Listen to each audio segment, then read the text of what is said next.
Charlie Carbs and Cycling.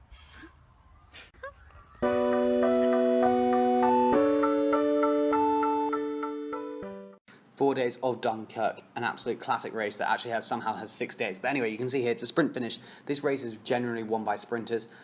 It's been run by Brian Coquard the last couple of years. So we've got FDJ on the right-hand side of the road, absolutely lining it out. We've got a lot of other teams on the left-hand side, like 1T and Aqua Blue Sport moving up. You can see we've got the Euskadi Basque Muras, or whatever they're called, on the right-hand side. We've got Cofidis for Bahani. So there's been big name sprinters here. Greipel's here. Marc Sarro is here. Adrien Petit is here for Direct Energie. We also have Nasser Bahani as well. So it's a good sprint field. We got a couple of like Kenny De Haas and people like the hard men, as they like to call them, the classics riders.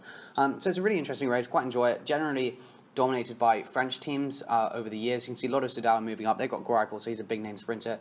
You've got a lot of other people like Brian Coquard moving up for Vital Concept on the left-hand side as well. And you can see here, Wanty Group Gobert have obviously found that this corner is pretty important. So they take this sharp right-hand corner and they just absolutely drill it. He pedals around that corner and just really launches it. You can see, normally if they're trying to keep it together, they'll wait 2 or 3 seconds just to make sure the leader's on the wheel.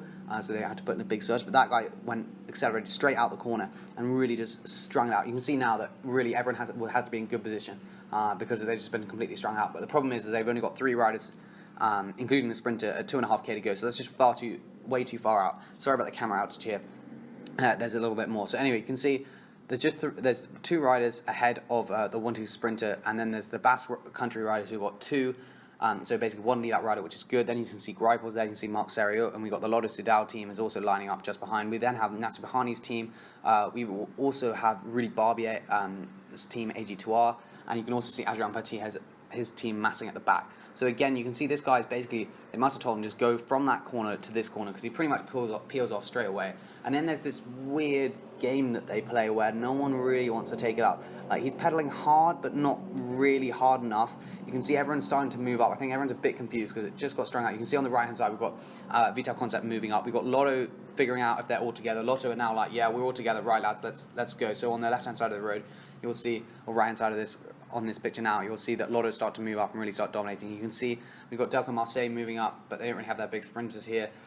Direct Energie also finally moving up on the left-hand side for Adrien Petit, and you can see Nipovini and Fantini are also trying to move up there as well. So there's a lot of people moving up. Cofidis are now going on the left-hand side of the road. They were on the right. It just seems like it's not really fast enough. So there's a lot of chaos going around the bunch. You can see now Vital Concept try and go on the inside with Brian Coquard, but now they've lost. So there's two lead-out riders there, and then 2 guys at the back with the rest of the team. It's like, what's going on? Rompot now moving up on the left-hand side, but they've only got 1 lead-out rider. And meanwhile, this whole time, Lotto Soudal basically just drilling it on the front, but not really hard enough because, again, no one has enough riders. But you really want 3 riders with 1k to go. That's in front of your sprinter. That's what you want. So this guy, you can see he's now coming to the end of this turn, this Lotto rider, because he's out the saddle. He's really trying to find just any position possible to take his mind off the pain. You can see Jeffrey Soup there is trying to line out old Nasser Bahani. He's finally racing again. See FDJ a little bit further back, and Nipovini and Fantini also realize they're too far back now and are about to make a suicidal move to try and get to the front. You'll see in a bit. Direct Energie now take the front. Again, I believe might be Darren Gardin who's on the front. He's absolutely drilling it. He's got very high cadence, so he's probably not getting down. But you can see Nipovini Fantini now do this ridiculous suicide move where the lead-out rider basically does a full gas sprint to get to the front and puts his sprinter in a pretty terrible position. Buhani then hops on Jeffrey Soup's wheel, who hops on the Nipovini Fantini rider's wheel, which actually looks like a good move because if this lead-out rider manages to do a good turn, then Buhani will be able to jump that sprinter and he'll be up the road. You can see now that we've got Lotto Soudal moving on the right-hand side. We also have Adrien Petit on the right-hand side as well. So a lot of people massing on the right. And then you'll see that Nasser Bahani's lead-out man, Jeffrey Soup, goes on the left-hand side. Then you have the Nipovini Fantini rider basically starts a sprint here, but Adrien Petit goes on the right-hand side. Buhani then realizes it's too late, swerves to the right. Meanwhile, Sarro, 2 wheels back, just watch him, we'll show this again, goes on the left-hand side of the road, has a clear run. Buhani's now elbowing and trying to get the Nipovini Fantini rider out the way. Rudy Barbier comes from too far back, same with Brian Coquard. So I'll watch this again. Keep your eyes about 3rd or 4th wheel on this sprint at Marc Sarro, who wins it, and you'll see that Nasser Bahani is on the wrong side.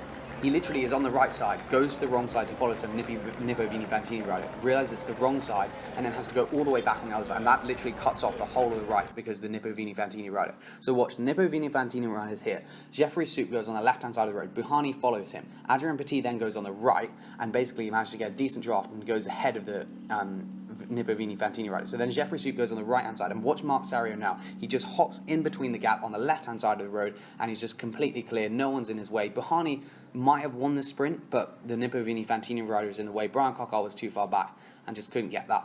So I hope you understood that. Mark Sario played it coolest. He was just in the middle. He had the perfect opening. He just saw that drift to the left and just did that drift to the left. Everyone else got swamped on the right-hand side because the Nippo-Vini Fantini rider just blew up and was going way too fast. So really that was a lack of lead out from any other team that meant that basically everyone just went way too early, couldn't figure out what was going on. Mark Sario played it cool and managed to just move very well in between the two sides of the field, moving to the left-hand side where it's completely free. Meanwhile, on the right-hand side, everyone got stuck behind. So cheers for watching, and we'll have stage 2 tomorrow. Cross my heart, hope to die. To my lover, I'd never lie. Said be true, I swear I'll try.